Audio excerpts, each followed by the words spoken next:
Assalamualaikum semuanya. Selamat datang di channel Kisah Inspiratif. Jangan lupa like dan subscribe, agar tidak ketinggalan cerita menarik selanjutnya. Pagi itu embun belum sepenuhnya hilang dari dedaunan di pekarangan rumah. Siti gadis muda itu sudah sibuk menyalakan tungku. Di dapur kecil tangannya cekatan menumpuk kayu bakar. Lalu meniup perlahan agar api menyala sempurna. Wajahnya yang pucat terkena semburat cahaya matahari dari jendela dapur. Namun, tatapannya tetap kosong seperti hari-hari sebelumnya.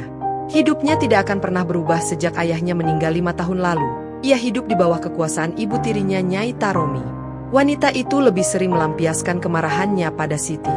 Daripada menunjukkan belas kasih, setiap hari ia harus bangun sebelum matahari terbit memasak, membersihkan rumah, mencuci pakaian, bahkan mengurus kebun. Semua itu ia lakukan tanpa mengeluh. Bukan karena ia rela, tetapi karena ia tak bisa bicara sejak kecil. Siti bisu, penyakit demam tinggi yang menyerangnya di usia 5 tahun merenggut kemampuannya berbicara. Ketika anak-anak lain di desanya bermain riang di ladang, Siti hanya bisa duduk di teras rumah, memandangi mereka dengan senyuman kecil yang menyembunyikan kesedihan. "Siti, lama sekali kau memasak." Teriakan Nyai Taromi membuyarkan lamunannya. Suara itu terdengar kasar menggelegar di seluruh rumah.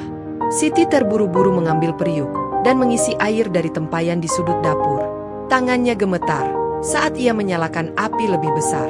Ketakutannya pada Nyai Taromi bukanlah hal baru. Sejak ayahnya tiada, Nyai Taromi tidak pernah memperlakukannya sebagai anak. Bagi wanita, itu Siti hanyalah beban yang harus ia tanggung, karena hukum warisan yang mewajibkan rumah keluarga tetap atas nama Siti. Tak lama kemudian, Nyai Taromi muncul di dapur dengan wajah masam. Ia melihat ke arah tungku dan berkata, "Ya ampun, airnya belum mendidih juga? Kau ini benar-benar lamban, Siti. Sudah bisu tidak berguna pula." Siti menunduk, menahan tangis. Ia sudah terbiasa dihina seperti itu, tetapi luka di hatinya tak pernah sembuh. Dengan diam, ia mengambil sayuran yang telah dipotongnya semalam dan mulai memasaknya tanpa suara. Di tengah kesibukannya, ingatannya melayang pada ayahnya, sosok penuh kasih yang telah tiada. Siti merindukan kehangatan dan perlindungan yang dulu ia rasakan. Namun, semua itu kini hanya kenangan. Setelah selesai memasak, Siti pergi ke pasar untuk membeli ikan yang diminta oleh Nyai Taromi, serta beberapa bahan makanan lainnya. Setelah membeli beberapa bahan makanan yang akan segera habis, Siti berjalan menuju hutan kecil di pinggiran desa untuk mengumpulkan kayu bakar. Hutan itu adalah tempat yang menenangkan baginya, satu-satunya tempat di mana ia merasa bebas, jauh dari suara bentakan dan hinaan Nyai Taromi. Saat mengumpulkan ranting, pikirannya melayang pada harapan yang selalu ia simpan dalam hati. Ia ingin bebas dari hidup seperti ini. Ia ingin menemukan seseorang yang mencintainya apa adanya, tanpa menghakimi kekurangannya. Siti sadar bahwa harapannya terlalu besar. Siapa yang mau menerima seorang gadis bisu seperti dirinya? Ketika matahari mulai terbenam, Siti kembali ke rumah dengan setumpuk kayu bakar di punggungnya. Di beranda, Nyai Taromi sudah menunggunya dengan wajah masam. Tanpa sepatah kata, Siti segera masuk ke dapur untuk menyiapkan makanan. Di dalam kamarnya, Siti hanya bisa berharap bahwa suatu hari hidupnya akan berubah menjadi lebih baik. Namun, ia tidak tahu bahwa malam itu, Nyai Taromi sedang merencanakan sesuatu yang akan mengubah takdirnya selamanya. Di ruang tamu, Nyai Taromi duduk dengan segelas teh di tangannya. Matanya menatap langit-langit rumah yang mulai lapuk, sementara pikirannya dipenuhi rencana licik. Ia harus menemukan cara untuk menyingkirkan Siti tanpa kehilangan keuntungan. Bagi Nyai Taromi, gadis itu hanyalah beban yang harus segera disingkirkan, tetapi ia tidak mau melakukannya tanpa mendapatkan sesuatu sebagai gantinya. Saat ia masih termenung, suara ketukan di pintu membuyarkan lamunannya. Nyai Taromi segera bangkit dan membuka pintu. Di depan pintu berdiri seorang pria berusia sekitar 40-an, bertubuh kurus dengan kulit kecoklatan akibat terpapar matahari. Ia mengenakan pakaian sederhana dan sebuah caping yang melindunginya dari panas. Pria itu adalah Nardi, tukang becak yang sering terlihat mangkal di pasar desa. "Selamat siang, Nyai," sapa Nardi sopan sambil sedikit menunduk. "Siang. Ada keperluan apa?" tanya Nyai Taromi, memasang senyum tipis. Nardi tampak ragu sejenak, tetapi kemudian menguatkan hatinya. "Saya ingin melamar anak Nyai untuk menjadi istri saya." Nyai Taromi terkejut mendengar ucapan itu. Namun, keterkejutannya segera berubah menjadi perhitungan licik di dalam pikirannya. Nyai Taromi terkejut mendengar ucapan itu. Namun, keterkejutan itu segera berubah menjadi rasa puas. Ia mencoba menyembunyikan senyumnya, tetapi bibirnya yang melengkung tipis tak mampu menutupi kegembiraan di hatinya. Ini adalah kesempatan emas yang tidak pernah ia duga. "Oh, begitu ya? Memang betul, aku punya anak tiri. Namanya Siti," ujar Nyai Taromi, berpura-pura ragu. Ia lalu berhenti sejenak, seolah sedang berpikir keras. Tapi dia tidak sempurna. Siti bisu sejak kecil. Nardi menatap Nyai Taromi dengan penuh keyakinan. "Saya tidak masalah dengan itu, Nyai. Saya hanya ingin seorang istri yang bisa menemani hidup saya. Saya orang sederhana, Nyai. Hanya seorang tukang becak. Tapi saya janji akan merawat dan menghormatinya," kata Nardi dengan penuh keyakinan. Kata-kata itu semakin meyakinkan Nyai Taromi. Baginya, ini adalah cara terbaik untuk menyingkirkan Siti tanpa kehilangan keuntungan. Tanpa basa-basi, ia langsung berkata, "Baiklah, besok kau akan menikah dengan Siti." Siti yang sedang sibuk dengan pekerjaannya terkejut. Ia menghentikan aktivitasnya dan menatap Nyai Taromi dengan mata membelalak. Dengan isyarat tangan, ia mencoba bertanya, siapa yang akan dinikahinya dan mengapa tiba-tiba ia harus menikah. Namun, Nyai Taromi hanya membentaknya dengan dingin. "Jangan banyak tanya. Kau tidak punya pilihan. Besok semuanya sudah diatur." Siti hanya bisa menunduk. Air matanya mengalir tanpa suara. Ia tidak tahu siapa pria yang akan menjadi suaminya, dan pernikahan itu terasa seperti hukuman baginya. Namun, tidak ada yang peduli. Tidak ada kebahagiaan di wajah Siti saat hari pernikahan tiba. Ia hanya duduk di sudut kamar, mengenakan kebaya lusuh peninggalan ibunya. Matanya sembab karena menangis sepanjang malam. Ketika penghulu datang, Nyai Taromi segera memanggil Marni keluar. Dengan langkah gontai, Siti mengikuti Nyai Taromi menuju ruang tamu. Di sana, Nardi sudah duduk menunggu. Nardi menunggu dengan gugup, tetapi ia berusaha menyembunyikannya di balik senyum kecilnya. Ia mengenakan pakaian sederhana namun rapi. Saat melihat Siti untuk pertama kalinya, hatinya terasa iba. Gadis itu tampak lemah dan pasrah, seperti burung kecil yang kehilangan kebebasannya. Di sisi lain, Nyai Taromi hanya tersenyum puas. Baginya, pernikahan ini adalah jalan keluar dari beban yang selama ini ia tanggung. Setelah upacara sederhana selesai, Nardi membawa Siti ke rumahnya. "Aku harap kau bisa merasa nyaman di sini," katanya dengan lembut. Siti melangkah masuk dengan ragu. Ia menatap sekeliling ruangan yang sederhana namun bersih. Tidak banyak perabot, hanya sebuah meja kecil, beberapa kursi kayu, dan perabotan seadanya. Tempat tidur di sudut kamar tampak sederhana, jauh dari kemewahan. Namun, rumah ini terasa hangat. Berbeda dengan rumah Nyai Taromi yang penuh tekanan. Nardi membiarkan Siti beristirahat. Ia pergi ke dapur untuk membuat teh dan menyiapkan makanan sederhana. Siti duduk di sudut kamar, termenung. Hatinya masih dipenuhi keraguan, tetapi ada sesuatu di rumah ini yang terasa berbeda. Nardi bukan orang yang kasar seperti Nyai Taromi. Saat Nardi kembali dengan secangkir teh, ia tersenyum lembut. Untuk pertama kalinya, Siti melihat senyum yang tulus dari seseorang yang bukan berniat menyakitinya. Perlahan, hatinya mulai merasa sedikit tenang. Mungkin, hidupnya di sini tidak akan seburuk yang ia bayangkan. Tubuh Siti sedikit menegang saat menyadari keberadaan suaminya. Wajah Nardi yang penuh senyum tidak serta-merta membuatnya merasa aman. Ia masih dihantui oleh rasa takut dan ketidakpastian.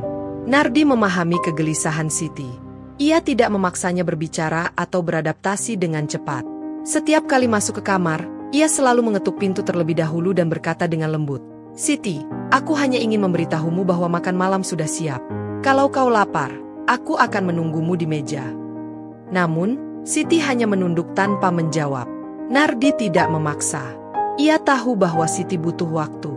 Keesokan harinya, Nardi pergi bekerja seperti biasa, meninggalkan rumah dengan harapan bahwa perlahan-lahan, Siti akan mulai merasa nyaman di sisinya. Seperti biasa, Nardi menarik becaknya di sudut pasar, berusaha mencari penumpang. Meskipun hidupnya sederhana sebagai tukang becak, ia dikenal sebagai pria yang jujur dan ramah. Ia sering membantu orang tanpa mengharapkan imbalan, karena baginya, kebahagiaan tidak bergantung pada harta, melainkan pada hati yang tulus. Sementara itu, di rumah, Siti mulai mengenali lingkungan barunya. Ia membuka jendela kamar dan menatap pohon mangga besar di depan rumah. Burung-burung kecil berkicau riang di dahan, menciptakan suasana yang menenangkan. Pemandangan ini sedikit meredakan kegelisahannya. Tidak ada teriakan, tidak ada bentakan, hanya keheningan yang damai. Siti melangkah ke dapur dan melihat beberapa bahan makanan yang tertata rapi di atas meja. Perlahan, ia mulai membersihkan dapur dan mencuci piring-piring kotor. Meskipun ini adalah pekerjaan yang biasa ia lakukan, kali ini terasa berbeda. Tidak ada bentakan atau tekanan seperti di rumah Nyai Taromi. Di sini, ia merasa sedikit lebih bebas. Menjelang sore, Nardi pulang dan terkejut melihat rumahnya yang tampak lebih bersih. Meja dapur yang sebelumnya berantakan kini tertata rapi, dan aroma masakan menguar lembut dari dapur. "Siti, kau masak?" tanya Nardi dengan senyuman. Siti hanya menunduk, tetapi di matanya tersirat sesuatu yang berbeda, bukan ketakutan, melainkan sedikit rasa tenang yang mulai tumbuh. Siti mengangguk pelan, lalu menunjuk panci di atas kompor, mencoba menjelaskan bahwa ia hanya memasak sayur sederhana. Nardi mendekat dan mencicipi masakan itu. "Enak sekali," pujinya tulus. "Kau tidak harus memasak, Siti. Aku bisa melakukannya sendiri. Tapi terima kasih banyak, aku sangat menghargainya." Siti hanya tersenyum kecil, senyuman pertamanya sejak ia tiba di rumah ini. Melihatnya, Nardi merasa hatinya menghangat. Meskipun kecil dan ragu-ragu, senyuman itu adalah awal dari sesuatu yang baru. Hari-hari berlalu, dan perlahan Siti mulai merasa lebih nyaman. Nardi pun semakin memahami dirinya, memberi ruang tanpa memaksa. Di rumah ini, Siti mulai menemukan kedamaian yang selama ini ia rindukan. Nardi memberi ruang bagi Siti untuk menyesuaikan diri. Ia tidak pernah memaksakan kehendaknya atau menuntut lebih dari apa yang Siti sanggup berikan. Dengan sabar, ia belajar memahami isyarat tangan Siti dan berusaha merespons dengan cara yang sama. Suatu hari, Nardi mengajak Siti berjalan-jalan di sekitar lingkungan rumah. "Aku ingin menunjukkan tempat favoritku," katanya sambil menunjuk jalan kecil menuju ladang yang tidak jauh dari rumah mereka. Siti mengangguk pelan, lalu mengikuti langkah Nardi dengan hati-hati. Di tengah ladang, mereka menemukan sebuah danau kecil yang airnya jernih, memantulkan langit biru yang luas. Danau itu dikelilingi oleh pepohonan rindang. Airnya jernih, memantulkan cahaya matahari yang mulai terbenam, menciptakan pemandangan yang menenangkan. "Ini tempatku biasa merenung," kata Nardi sambil duduk di atas batu besar di tepi danau. "Setiap kali aku merasa lelah atau sedih, aku datang ke sini. Tempat ini selalu mengingatkanku bahwa hidup sederhana pun bisa indah." Siti duduk di sampingnya. Ia tidak bisa berkata apa-apa, tetapi hatinya mulai merasa damai. Keindahan alam di depannya dan kehangatan sikap Nardi membuatnya berpikir bahwa mungkin hidup bersama pria ini tidak akan seburuk yang ia bayangkan. Malam itu, Siti duduk di kamarnya sambil memandangi sebuah buku catatan kecil yang ia temukan di meja Nardi. Buku itu penuh dengan tulisan tangan yang rapi. Isinya adalah catatan tentang mimpi-mimpi Nardi. Salah satu halaman menarik perhatiannya. "Aku ingin memiliki sebuah usaha kecil di bidang transportasi agar aku tidak hanya menarik becak seumur hidup. Jika aku punya istri, aku ingin dia ikut bahagia melihat usahaku berhasil." Siti membaca tulisan itu berulang kali. Ada kekaguman di matanya. Pemikiran Nardi begitu sederhana, tetapi penuh harapan. Meskipun ia sudah menikah, Siti masih berjuang menerima kenyataan. Ia melihat Nardi sebagai pria yang baik, jauh dari apa yang ia bayangkan, tetapi hati dan pikirannya masih dipenuhi ketakutan dan kebingungan.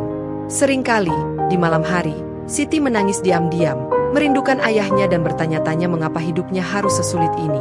Dari ruang tamu, Nardi kerap mendengar isak tangisnya. Ia hanya bisa mendoakan agar Siti diberi kekuatan. Ia tidak pernah masuk ke kamar tanpa izin, karena ia tahu Siti butuh waktu untuk menyembuhkan luka batinnya. Suatu malam, Nardi mengetuk pintu kamar Siti dengan lembut. "Siti, aku ingin bicara sebentar." Bukan ketakutan seperti biasanya, melainkan perasaan hangat yang perlahan mulai tumbuh di hatinya.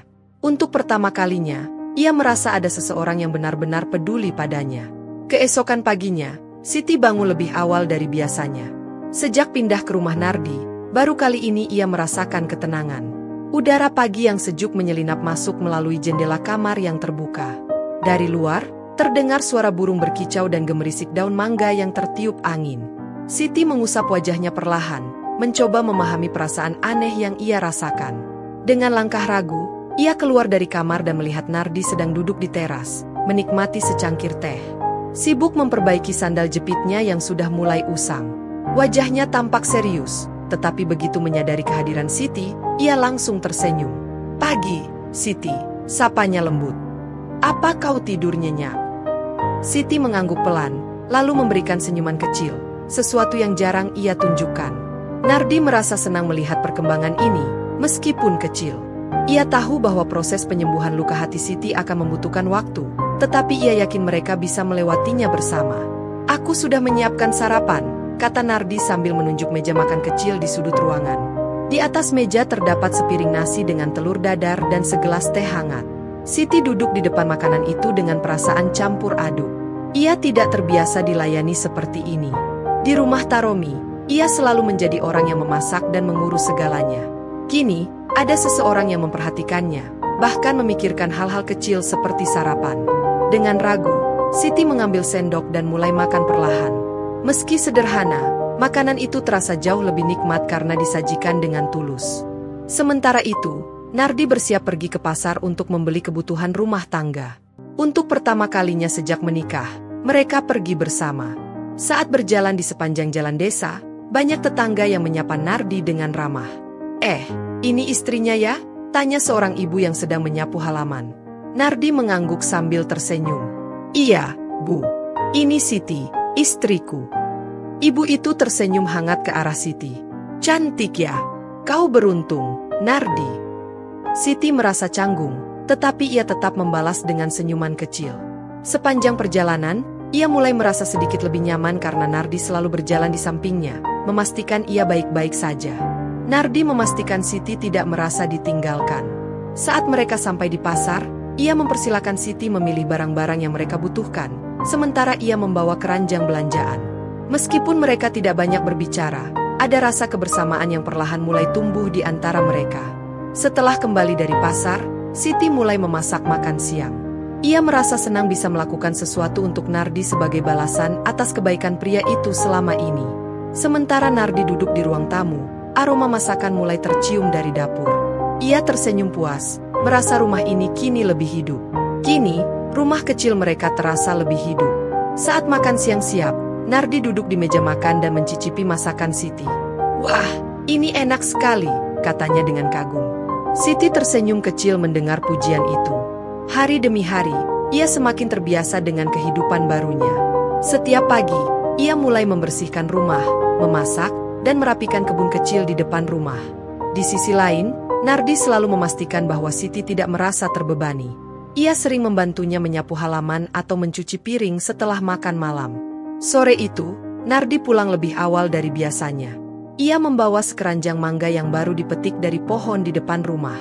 "Aku pikir mungkin kita bisa membuat jus mangga," katanya sambil menyerahkan buah-buah itu kepada Siti. Siti mengangguk antusias. Ia segera menuju dapur dan mulai mengupas mangga-mangga itu. Sementara itu, Nardi membantu memeras jeruk nipis sebagai campuran. Mereka tertawa kecil ketika tangan mereka tanpa sengaja bersentuhan saat memindahkan potongan mangga ke dalam blender. Momen itu terasa ringan, penuh kehangatan yang perlahan tumbuh di antara mereka. Setelah jus mangga siap, mereka duduk di beranda rumah, menikmati minuman segar itu bersama. Matahari perlahan tenggelam di ufuk barat, menyisakan cahaya keemasan yang menyelimuti desa. "Nardi, aku tidak ingin kau menghadapi semuanya sendirian lagi," ujar Siti dengan isyarat tangan, matanya berkaca-kaca. Nardi tersenyum hangat. Ia memahami maksud Siti tanpa harus mendengar kata-kata. Selama ini, mereka telah menemukan cara untuk berkomunikasi dengan isyarat sederhana. Nardi pun semakin terbiasa membaca ekspresi wajah dan gerakan tangan Siti, membuat mereka bisa saling mengerti tanpa kesulitan. Namun, di dalam hati Siti masih tersimpan kegelisahan. Ia merasa belum sepenuhnya pantas menjadi istri Nardi. Siti ingin melakukan lebih banyak hal untuk membantu Nardi.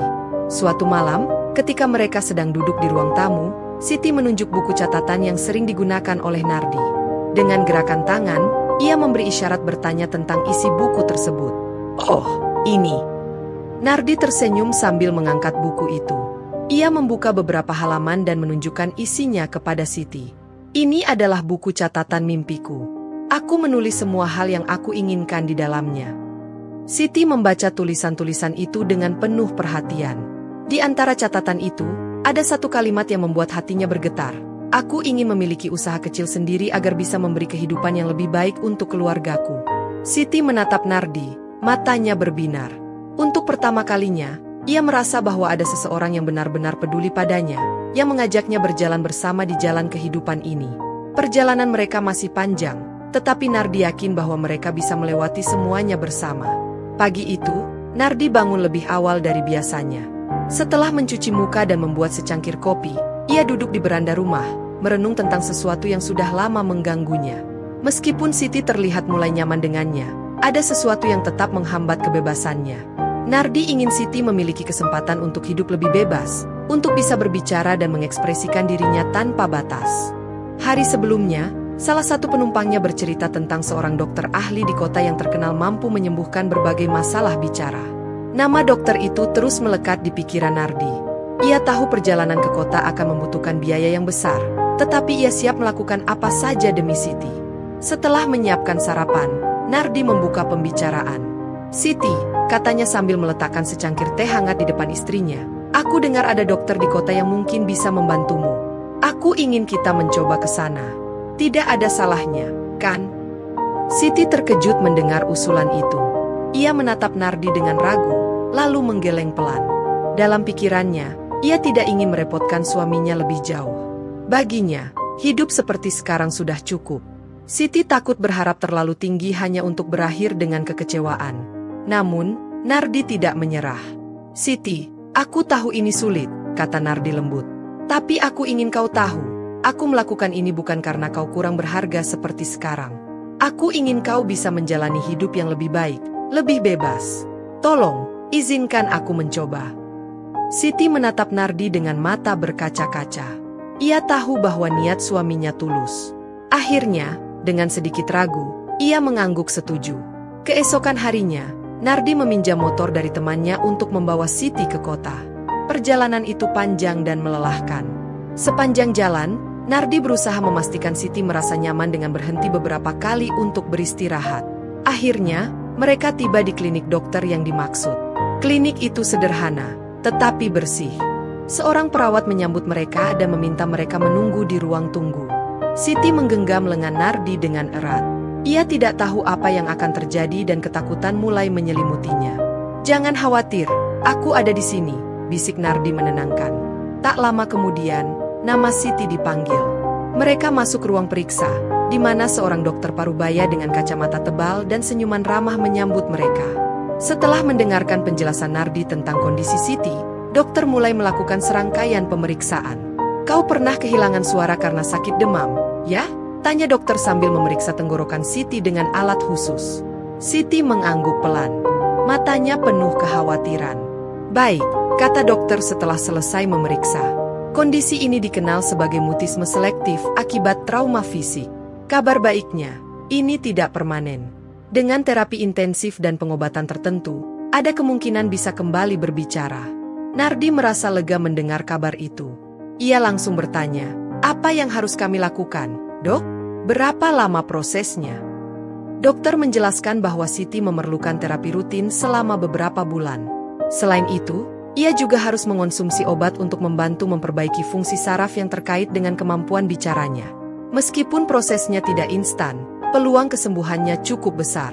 "Terima kasih, Dok," ucap Nardi dengan penuh syukur. "Kami akan menjalani semua yang diperlukan." Sesi terapi pun dimulai. Pada awalnya, proses ini terasa sulit bagi Siti. Ia sering merasa frustrasi karena suaranya belum juga kembali. Namun, Nardi selalu ada di sisinya, menyemangatinya agar tidak menyerah. Nardi menjadi sumber kekuatan bagi Siti. Ia mulai berlatih lebih giat, bahkan di rumah, Nardi membuat papan tulis kecil untuk membantunya belajar melafalkan huruf dan kata. Meskipun sering merasa lelah, Siti terus berusaha. Bulan demi bulan berlalu, dan akhirnya hasil mulai terlihat. Suatu pagi, ketika mereka sedang sarapan, Siti mencoba mengucapkan sebuah kata. Suaranya pelan dan serak, tetapi itu adalah suara pertamanya setelah sekian lama.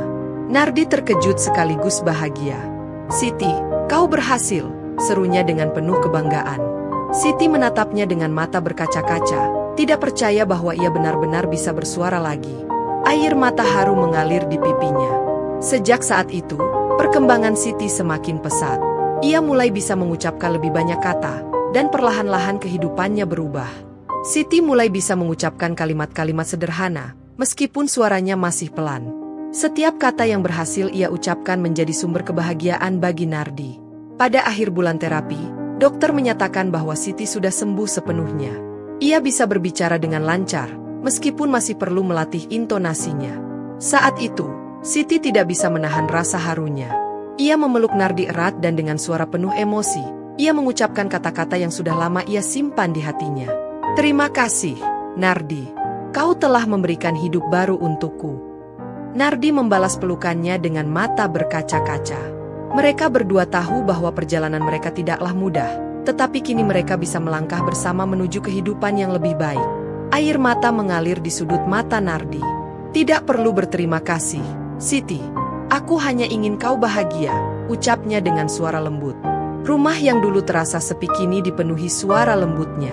Setiap hari menjadi momen penuh kebahagiaan, dan Nardi merasa bahwa semua usaha dan pengorbanannya telah terbayar lunas. Kehidupan di rumah kecil mereka pun berubah total. Suara Siti yang lembut mengisi keheningan yang dulu selalu menyelimuti rumah itu. Kini, mereka tidak hanya berbagi ruang dan waktu, tetapi juga tawa, cerita, dan impian yang akan mereka jalani bersama. Meskipun belum banyak berbicara, Siti mulai mencoba mengekspresikan perasaannya dengan lebih leluasa. Baginya, bisa berbicara adalah anugerah yang tak pernah ia bayangkan sebelumnya. Ia merasa seperti hidup baru telah dimulai. Suatu pagi, Siti duduk di beranda sambil menikmati mangga yang diambil dari pohon di halaman. Nardi memperhatikannya dengan senyuman kecil. Wanita yang dulu pendiam dan tertutup itu kini mulai membuka diri. Aku selalu bermimpi bisa hidup seperti ini, kata Siti dengan suara pelan. Kau tahu, Nardi, aku bahagia. Nardi tersenyum lebar. Itu saja sudah cukup bagiku, Marni. Hari-hari mereka pun dipenuhi oleh kebersamaan. Siti mulai belajar hal-hal baru yang sebelumnya sulit ia lakukan. Kini, hidup terasa lebih ringan, dan mereka melangkah maju bersama, merajut harapan yang dulu terasa jauh dari jangkauan. Meskipun memiliki keterbatasan, Siti tidak berhenti belajar. Ia membaca buku-buku yang dipinjam Nardi dari perpustakaan desa, mencoba menulis cerita pendek, dan bahkan mulai memasak hidangan yang lebih bervariasi. Setiap kali ia berhasil melakukan sesuatu, Nardi selalu memberinya pujian, membuat Marni semakin percaya diri. Suatu hari, Siti memiliki ide untuk mencoba membuat kue yang bisa mereka jual di pasar. Ia ingin membantu Nardi secara finansial, meskipun pria itu tidak pernah memintanya. Siti merasa bahwa kini ia memiliki kemampuan untuk berkontribusi lebih banyak dalam kehidupan mereka. Dengan penuh semangat, ia mulai mencari resep dan mencoba berbagai adonan, sementara Nardi selalu mendukungnya, memastikan bahwa ia tidak merasa terbebani. Aku ingin membuat kue untuk dijual di pasar, kata Siti suatu malam di ruang tamu kecil mereka. Nardi mengerutkan kening, lalu menatapnya dengan lembut. Apa kau yakin? Aku tidak ingin kau merasa terbebani. Pekerjaanku sebagai tukang becak sudah cukup untuk kita. Siti menggeleng pelan. Aku tidak merasa terbebani. Aku ingin membantu. Kau sudah melakukan begitu banyak untukku, Nardi. Aku ingin kita bisa makan dengan lebih baik, memiliki sedikit tabungan. Matanya berbinar penuh tekad. Nardi terdiam sejenak, lalu tersenyum. Baiklah, kalau itu yang kau inginkan, aku akan mendukungmu. Keesokan harinya, mereka pergi ke pasar untuk membeli bahan-bahan. Siti memilih dengan cermat, memastikan semua bahan segar dan berkualitas, sementara Nardi mengawasinya dengan bangga. Ia tahu, Siti telah menemukan semangat baru dalam hidupnya. Dari kejauhan, Nardi menatap Siti dengan senyum bangga. Ia kagum melihat semangat istrinya yang terus tumbuh. Malam itu, Siti mulai bereksperimen di dapur dengan bantuan Nardi. Mereka mencoba membuat berbagai kue tradisional, seperti kue cucur dan klepon. Aroma manis gula dan tepung memenuhi dapur kecil mereka, menciptakan suasana hangat dan menyenangkan. Siti bekerja dengan penuh semangat, sementara Nardi sesekali mencuri gigitan kecil dari kue yang sudah jadi. Rasanya enak sekali, Siti, serunya dengan mulut penuh. Kau benar-benar berbakat. Siti tertawa kecil, merasa semakin percaya diri dengan usahanya. Itu pertama kalinya Siti mendengar pujian seperti itu. Hatinya terasa hangat. Aku senang kau menyukainya, ucapnya pelan. Besok kita coba jual di pasar, ya? Ajak Nardi dengan semangat. Keesokan paginya, mereka membawa kue-kue buatan Siti ke pasar. Nardi membantu menata kue di atas meja kecil yang mereka sewa di sudut pasar. Awalnya, Siti merasa canggung untuk menawarkan dagangannya, tetapi Nardi dengan sabar membimbingnya. "Coba katakan, kue tradisional enak dan manis," ujar Nardi sambil tersenyum. Siti menghela napas dan mencoba, meskipun suaranya masih pelan. "Kue tradisional enak dan manis." Seorang pembeli mendekat dan tersenyum. "Ini kue buatan sendiri?" tanyanya. "Iya, Bu," jawab Siti sambil buru-buru membungkuskan beberapa kue untuk pelanggan pertamanya. Matanya berbinar saat menerima uang pertama dari hasil jerih payahnya. Berhari-hari itu, mereka menjual semua kue yang mereka buat. Kelelahan dan kepuasan menyelimuti hati mereka. Siti tak pernah membayangkan bisa merasakan kebahagiaan seperti ini. Ia tahu bahwa jalan hidupnya masih panjang, tetapi bersama Nardi, ia merasa siap menghadapi apapun yang akan datang. Suasana pagi di rumah kecil Siti dan Nardi tetap damai dan sederhana. Siti sibuk di dapur menyiapkan sarapan, sementara Nardi duduk di ruang tamu, memperbaiki sebuah becak mainan kecil yang ia beli dari pasar untuk seorang anak. Tetangga mereka mulai menyadari perubahan dalam kehidupan Siti dan Nardi. Perlahan, kehidupan mereka menjadi lebih mapan, terutama setelah usaha kue Siti mulai memberikan keuntungan yang cukup untuk membantu memenuhi kebutuhan sehari-hari. Namun, belakangan ini, Siti merasakan ada sesuatu yang berbeda dari Nardi. Ia mulai memperhatikan kebiasaan-kebiasaan kecil yang sebelumnya tak pernah ada. Nardi sering menerima telepon pada malam hari dan berbicara dengan nada serius, sesuatu yang tidak pernah ia lakukan sebelumnya. Sebelumnya, Nardi pulang lebih lama dari biasanya, mengenakan pakaian yang lebih rapi dari biasanya. Ia meninggalkan Siti dengan alasan akan bertemu teman lama. Siti tidak ingin berprasangka buruk, tetapi rasa penasaran mulai tumbuh di hatinya. Mengapa Nardi sering pergi diam-diam belakangan ini?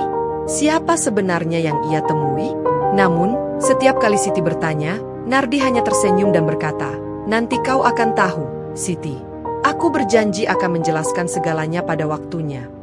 Suatu pagi, saat Siti sedang membersihkan lemari kayu kecil di sudut kamar, ia menemukan sebuah kotak besi kecil yang terkunci. Awalnya, ia hanya berniat merapikan barang-barang di dalam lemari, tetapi keberadaan kotak itu menarik perhatiannya. Dengan tetap menyunggingkan senyum saat melihat Siti menunggunya di beranda. Siti ingin bertanya tentang kotak itu, tetapi ia menahan diri. Ia tidak ingin mencurigai suaminya tanpa alasan yang jelas. Namun, rasa penasaran terus mengusiknya. Kotak besi kecil itu terasa seperti menyimpan sesuatu yang penting. Apakah itu sesuatu dari masa lalu Nardi? Atau sesuatu yang berhubungan dengan perubahan sikapnya belakangan ini? Malam itu, saat Nardi sudah tertidur lelap, Siti hanya bisa menatap langit-langit kamar dengan pikiran yang berkecamuk. Ia berjanji pada dirinya sendiri untuk bersabar menunggu jawaban dari Nardi, meskipun hatinya dipenuhi dengan tanda tanya. Di pagi harinya saat mereka sarapan bersama, Nardi menyampaikan sesuatu yang membuat Siti terkaget. "Siti, sebenarnya saya adalah pewaris sebuah perusahaan besar." Mata Siti membelalak, sulit baginya mempercayai apa yang baru saja didengarnya. "Jadi selama ini kau menyembunyikan siapa dirimu sebenarnya?" tanya Siti dengan suara bergetar. Nardi mengangguk pelan. "Aku tidak ingin hidup dalam kepalsuan, Siti. Aku ingin menemukan seseorang yang mencintaiku bukan karena harta atau statusku, tapi karena diriku sendiri," ujarnya dengan tatapan penuh ketulusan. Siti terdiam. Pikirannya berputar, mengingat kembali semua kebersamaan mereka. Tak ada yang berubah. Nardi tetaplah pria yang penuh perhatian, yang selalu ada untuknya, yang mendukungnya dalam segala hal. "Aku tak peduli siapa dirimu sebenarnya," kata Siti akhirnya. "Bagiku, kau tetap Nardi yang kupilih untuk menjadi suamiku." Nardi tersenyum lega. Keputusan yang dulu ia buat ternyata tidak sia-sia. Kini, ia yakin bahwa Siti mencintainya bukan karena harta, tetapi karena dirinya apa adanya. Siti masih sulit percaya bahwa Nardi, pria yang selama ini dikenalnya sebagai tukang becak, ternyata adalah pewaris sebuah perusahaan besar. Namun, ia tahu Nardi tidak mungkin berbohong kepadanya. Suatu siang, saat Siti sedang sibuk membersihkan rumah, Nardi datang membawa setumpuk kertas di tangannya. Ia tersenyum lebar, seolah tak ada lagi rahasia yang disembunyikannya. "Siti," panggilnya sambil duduk di kursi kayu di ruang tamu. "Aku ingin kau tahu lebih banyak tentang latar belakangku." Nardi menyerahkan beberapa dokumen kepada Siti. Di antaranya, ada akta perusahaan dan surat-surat penting lainnya. "Ini adalah bukti bahwa aku memang pewaris perusahaan keluargaku," lanjutnya. "Selama ini, Aku menyembunyikan siapa diriku karena aku ingin hidup sederhana dan menemukan seseorang yang mencintaiku apa adanya. Siti menatap Nardi dengan campuran perasaan. Ia tidak peduli dengan harta atau status. Baginya, Nardi tetaplah pria yang penuh kasih dan perhatian. Dengan suara lembut, ia berkata, "Aku tidak butuh semua ini, Nardi. Aku mencintaimu bukan karena siapa dirimu atau apa yang kau miliki, tapi karena kau adalah kau." Nardi tersenyum haru. Untuk pertama kalinya dalam hidupnya, ia merasa benar-benar diterima tanpa syarat. Nardi menatap Siti dengan penuh ketulusan. "Aku ingin kau menjadi bagian dari hidupku sepenuhnya, Siti," ucapnya dengan lembut. Siti meraih dokumen itu dengan tangan gemetar. Matanya menyusuri setiap halaman dengan perasaan campur aduk. Di sana, tertera nama Nardi sebagai pemilik utama perusahaan besar yang selama ini ia tinggalkan. "Aku mempercayakan banyak hal kepada orang-orang di perusahaan ini," lanjut Nardi. "Tapi sekarang, aku harus kembali untuk memastikan semuanya berjalan dengan baik." Sejak saat itu, kehidupan mereka mulai sedikit berubah. Nardi menghabiskan lebih banyak waktu di kota untuk mengurus perusahaan, bertemu dengan para manajer dan karyawan senior yang selama ini menjalankan operasional bisnisnya. Banyak dari mereka yang terkejut melihat penampilan Nardi yang begitu sederhana, jauh dari bayangan seorang pewaris kaya raya. Beberapa orang menjadi lebih ramah, sementara yang lain mulai menjaga jarak, seolah-olah Nardi bukan lagi bagian dari mereka. Siti merasakan perubahan itu, tetapi ia berusaha untuk tetap menjalani hari-harinya seperti biasa. Meskipun kini Nardi kembali sebagai pemilik sah perusahaannya, ia tetap pulang ke rumah kecil mereka setiap akhir pekan. Ia tidak ingin kehilangan kebersamaan yang selama ini mereka bangun. "Aku tidak peduli apa yang orang lain katakan, Siti. Yang penting bagiku adalah kita tetap seperti dulu," ujar Nardi suatu malam, saat mereka duduk di beranda rumah. Siti tersenyum, merasa lega bahwa Nardi masih tetap pria yang ia kenal. Meskipun hidup mereka perlahan berubah, satu hal yang ia tahu pasti, cinta dan kebersamaan mereka akan selalu menjadi hal yang terpenting. Bukan kekayaannya yang membuat Siti mencintainya, melainkan ketulusan dan kebaikan hatinya. Nardi pun merasakan perubahan sikap orang-orang di sekitarnya. Beberapa mulai bersikap lebih hormat, sementara yang lain tampak menjaga jarak, seolah-olah ia bukan lagi bagian dari desa mereka. Namun, ia tetap berusaha menjalani hidup seperti biasa. "Aku tidak ingin ada yang berubah, Sid. Aku tetap Nardi yang dulu," ujarnya suatu malam saat mereka duduk di beranda. Siti menatapnya dengan lembut. "Aku tahu, dan itu yang paling penting bagiku." Meskipun kehidupan mereka perlahan berubah, Siti dan Nardi tetap berpegang teguh pada nilai-nilai yang selalu mereka junjung, kesederhanaan, kebersamaan, dan cinta yang tulus. Suatu hari, Nardi membawa Siti ke kota untuk menunjukkan kantor pusat perusahaannya. Gedung itu berdiri megah di tengah kota, dengan logo besar yang mencantumkan nama keluarganya. Saat mereka memasuki gedung, para staf menyambut mereka dengan penuh hormat. Siti merasa canggung dengan semua perhatian itu. Ia berjalan di samping Nardi, menggenggam tangan suaminya erat, mencari rasa aman di tengah kemewahan yang masih terasa asing baginya. "Semua ini terasa begitu asing," bisiknya pelan. Nardi tersenyum dan memeluk Siti erat. "Kita akan melewatinya bersama. Aku tetap Nardi yang kau kenal, dan kau tetap Siti yang selalu kucintai." Siti mengangguk, merasa sedikit lebih tenang. Ia tahu bahwa selama mereka tetap bersama, tidak ada perubahan yang bisa mengubah cinta dan kebahagiaan mereka. Tidak semua orang senang dengan kembalinya Nardi ke kehidupan mewah. Beberapa kolega ayahnya, yang dulunya berharap mendapatkan bagian lebih besar dari perusahaan, merasa terancam dengan kehadirannya. Mereka mulai menyusun rencana untuk menjatuhkannya. Meskipun Nardi belum menyadari ancaman ini, Siti mulai merasakan adanya ketegangan di sekitarnya. Ia melihat bagaimana suaminya bekerja keras, menghabiskan lebih banyak waktu di kantor, dan sering tampak lelah. Meskipun tidak terlalu memahami dunia bisnis, Siti bisa merasakan bahwa ada sesuatu yang tidak beres. Nardi berusaha mengembalikan perusahaan ke arah yang benar, tetapi Siti menyadari bahwa tidak semua orang di sekitar mereka sepenuh hati mendukungnya. "Nardi," kata Siti suatu malam saat mereka duduk di ruang tamu kecil, "aku tahu kau sibuk dengan perusahaan, tapi aku ingin kau berhati-hati. Aku merasa ada sesuatu yang tidak beres." Nardi menatap Siti dengan serius. "Aku mengerti, Siti. Tapi kau tidak perlu khawatir. Aku akan memastikan semuanya berjalan baik." Siti mengangguk, meskipun hatinya masih dipenuhi kekhawatiran. Ia tahu bahwa suaminya kuat, tetapi ia juga sadar bahwa dunia bisnis tidak selalu adil. Siti menyadari bahwa kehidupan baru mereka akan membawa tantangan yang berbeda. Namun, ia percaya bahwa bersama Nardi, mereka bisa menghadapi apapun yang akan datang. Pagi itu, Nardi dan Siti memutuskan untuk kembali ke desa asal Siti. Setelah semua yang terjadi dalam beberapa bulan terakhir, Nardi merasa sudah waktunya bagi Siti untuk menghadapi masa lalunya, terutama hubungannya dengan Nyai Taromi, ibu tirinya. Awalnya, Siti merasa ragu, tetapi Nardi meyakinkannya. "Kau tidak sendirian, Siti," katanya sambil menggenggam tangan istrinya dengan lembut. Nardi menggenggam tangan Siti dengan erat. "Kita akan menghadapi ini bersama," katanya meyakinkan. Mereka berangkat pagi-pagi sekali dengan mobil yang dipinjam Nardi dari kantor.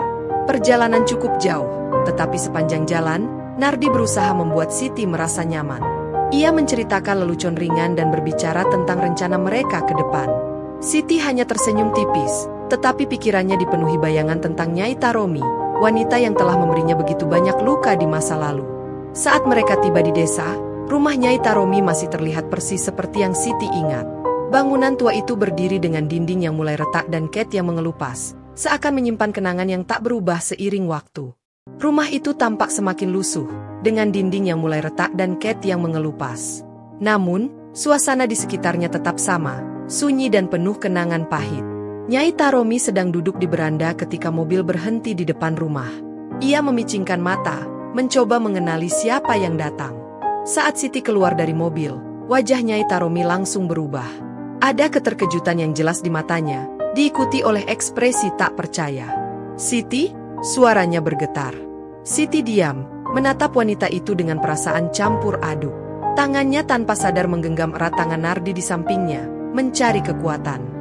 Nyai Taromi yang sudah mulai pikun ternyata masih mengingat Siti. Ia bangkit perlahan dari kursinya, masih tak percaya dengan apa yang dilihatnya. Nyai Taromi menatap Siti dengan mata berkaca-kaca. Kau kembali? Kenapa?" tanyanya dengan nada bingung. Pandangannya kemudian beralih ke Nardi. "Dan siapa ini?" Nardi maju selangkah, mengulurkan tangan dengan sopan. "Nama saya Nardi, Bu. Saya suami Siti." Ekspresi wajah Nyai Taromi kaget melihat Nardi yang dulunya tukang becak yang sederhana kini menjadi tampak sangat tampan, ditambah lagi mendengar Siti bisa berbicara dengannya. Awalnya, ia tampak ragu, tetapi ketika melihat mobil mewah yang mereka gunakan, matanya mulai menunjukkan tanda-tanda pemahaman. Ia menatap Siti dengan penuh tanda tanya. "Bu, aku datang ke sini bukan untuk pamer atau membalas dendam. Aku hanya ingin bertemu dan berbicara dengan ibu," kata Siti dengan suara lembut. Nyai Taromi terdiam, menatap Siti dengan ekspresi yang sulit dijelaskan. Setelah beberapa saat, ia mengangguk pelan dan mempersilakan mereka masuk. Di dalam rumah, suasana terasa canggung. Nyai Taromi berusaha berbicara dengan ramah, tetapi nada suaranya tetap terdengar kaku. Sesekali, ia mencuri pandang ke arah Nardi, seolah-olah mencoba menilai siapa pria ini sebenarnya. Nardi, di sisi lain, tetap tenang dan sopan, membiarkan Siti yang memimpin pembicaraan. "Aku tahu, aku bukan ibu tiri yang baik, Siti. Aku memperlakukanmu dengan buruk, dan aku tidak punya alasan untuk membenarkannya. Aku hanya ingin meminta maaf," kata Nyai Taromi dengan suara lirih. Siti menatapnya, melihat air mata yang menggenang di mata ibu tirinya.